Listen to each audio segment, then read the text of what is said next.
Up, guys? Welcome back to another video. It's been a while since we've done one of the Let's Talk Football videos, and unfortunately, not for long, hopefully, Manchester United remain top of the Premier League, and let's get started.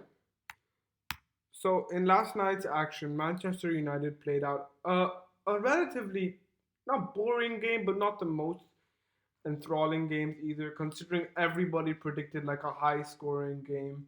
It was not the best in terms of finishing chances, but it was an end to end game. And uh, but I do think Manchester United would feel a little bit um, worse than Liverpool because Man United clearly should have scored. There were two chances in particular late in the second half where Bruno Fernandes had a one-on-one and he just put it at the keeper and Alisson made a very good save. And then Pogba burst past the defense and it was like an angle shot almost. And then he hit it with too much power, but no, there was just straight at the keeper again, making Alisson forcing Alisson to make another big save. But apart from that, there weren't that many big moments in the game. There was one at the end of the first half, where Mane was through and the referee blew the whistle, which enraged a lot of Liverpool fans.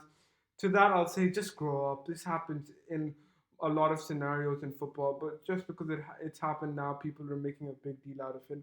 As for the game itself, like apart from these chances, in terms of the significance for the Premier League, it's a big blow for Liverpool because now Manchester City have leapfrogged them and they have the chance to go a point clear of Man United and go top of the Premier League Wednesday night. So the big 2 days for Manchester City, and I think Man United will also be a bit pleased though. I know that I said that they will be disappointed.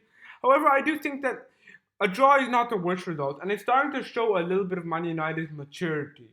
However, to put a dampener in their high hopes right now, Manchester United fans, they just let me remind you, you've not beaten the top 6 team this season. And while it's not costing you now, when you have a tough run in of fixtures, which will eventually come sooner or later, you won't be able to fly with this record. You still have every top six club to face, either home or away. You have Arsenal to face away, City away, Chelsea away, Tottenham away, Liverpool at home. So you have five clubs, 5 games where if you draw these 5 games, you're not going to win the Premier League. I can guarantee you. There's one thing avoiding defeat, but it's a completely other thing.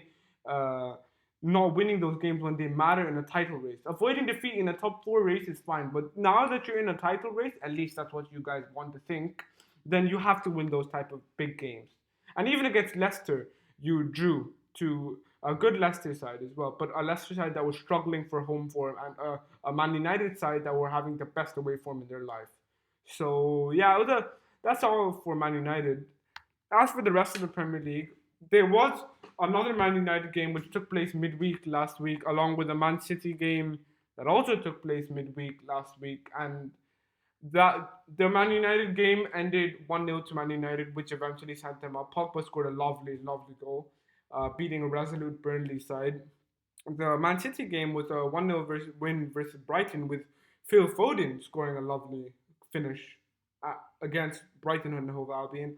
And then Man City stole the headlines yesterday, as John Stones in particular stole the headlines as he scored a brace and they breezed past Crystal Palace with no problems at all. Surprisingly, because Palace were unbeaten in their last 6 games to Manchester as a whole, not just City, not just United, but both. So it's a very commanding win from Pep's men, just asserting themselves again and again. And Everton beat Wolves in what was a very fun game to watch from a neutral's point of view. It was a late winner from Everton, which saw them beat a Wolves side that looks horribly out of form. They're starting to get they can't stop losing, and they need Raul Jimenez back ASAP. Arsenal was Arsenal's minor winning run, you could call it, came to a halt as they failed to break down a resolute Palace on Friday morning. And yeah, it was another lackluster performance from Arsenal. It was not good enough again in the final third. All the flashes of brilliance we saw from them in the last 2 to 3 weeks a little bit diminished, but still, a point is not the worst result for either side. Palace were lucky that they got, not lucky, but Palace were grateful that they got the point because of what happened yesterday, I think Palace would be happy that they actually got a point off Arsenal. As for La Liga, there was not that much notable La Liga action. There was more, excuse me, there was more Super Cup action that took place.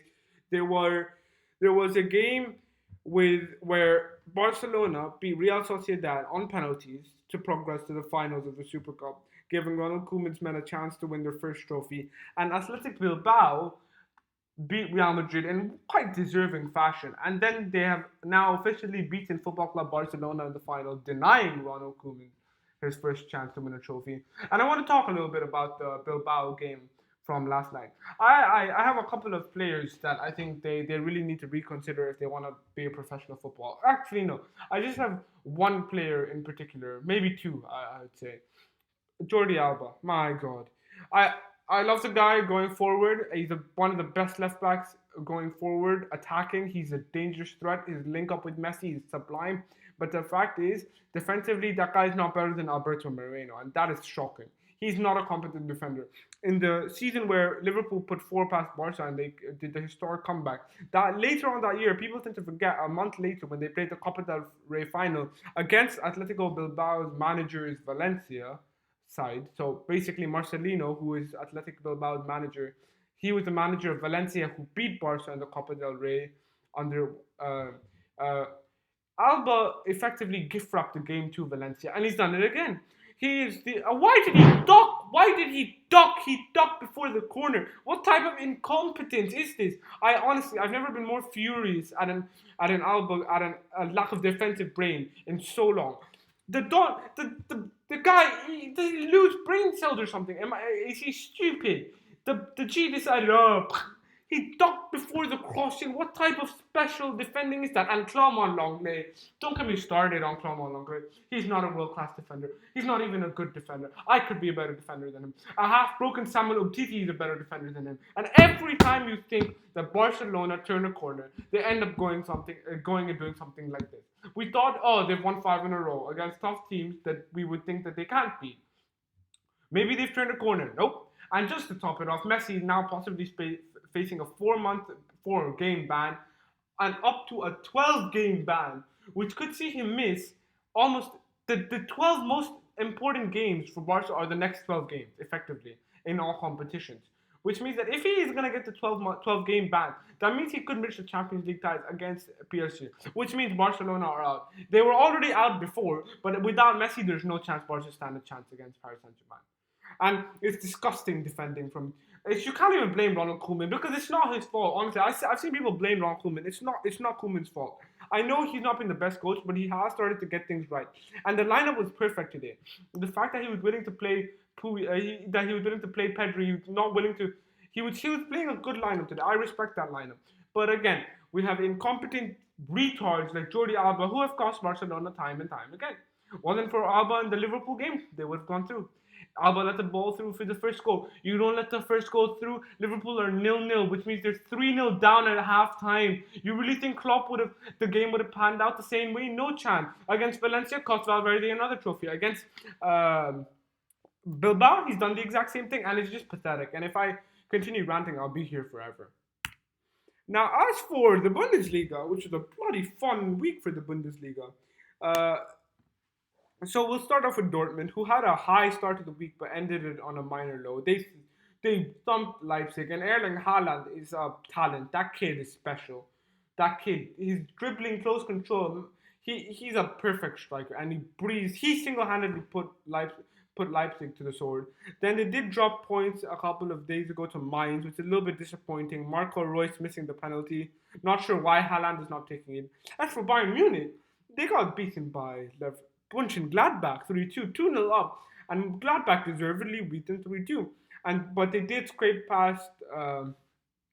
Who were they playing yesterday? They did win 2-1 yesterday. I can't seem to remember who they were playing.